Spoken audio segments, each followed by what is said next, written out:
take over from here. All right. Thanks, Dr. Gabriel. I'll have some money for you at the end of this. Are you still at school? That's the one. I am a full professor, and I run my own private practice at the university hospital. Okay.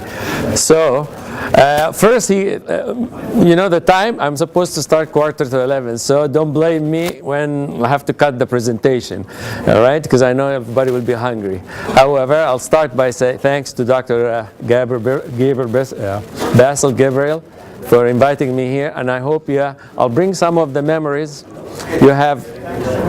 I can't hear these guys. I don't have to work on these guys. So, okay, so I'll start with this picture. I know this picture. I love this picture. I show this picture to my students all the time, and because this picture is the whole universe. It shows you Earth is here, and then you can show you really this is part of this, constellation, which is part of this big constellation, which is part of this constellation, which is part of this big constellation, which is part of this constellation. So really, I tell my students, take it easy. I am not important, and you're not important to that extent. Look where you are in life.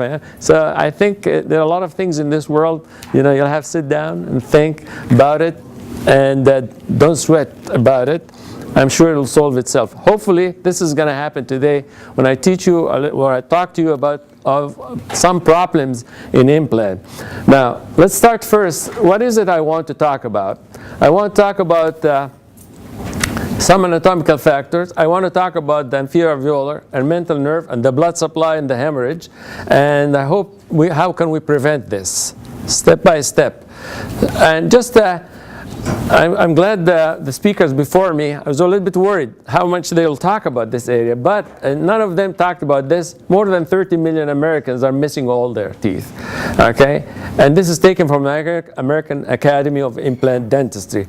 15 million in the world have crown and bridges replacement. 3 million only have implant. 10% of the dentists, only 10% of the United States place implants. So really, there is a place for all of you who want to put implants. Implants performed by dentists, look at that. In 2006, about 5 million. Performed by general dentists, 3 million. The global prosthetic supply market is $8.1 billion and projected to go 1.3 billion, the dental implant market in the United States.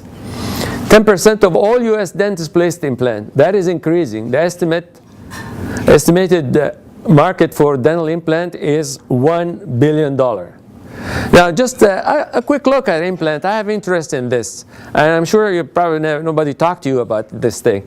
Implants have been placed for a long time. And I'm being an Egyptian myself, so this has been placed in Egypt 1000 AD. A lot of other nationalities, and for example, the Iranians, the Indians, they're all East India. They also placed the implants. So different parts of the world they placed the implants long ago. To prove to you that I worked on a group on the University of Michigan, X-raying the pharaohs. I'm probably the only one in Canada who X-rayed the royal pharaohs. And that's a story. I'm not getting into it, but I'll tell you later on. But one of the things I did find these implants. This is when we published that in the Michigan Dental Journal. Here's an implant done by the Egyptian pharaohs long ago.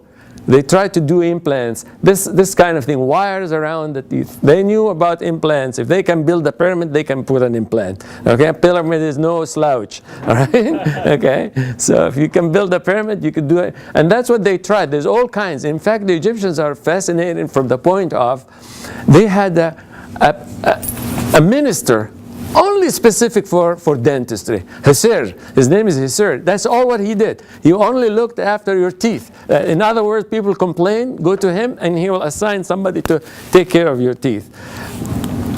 Now, also, I was when I graduated from the University of Michigan.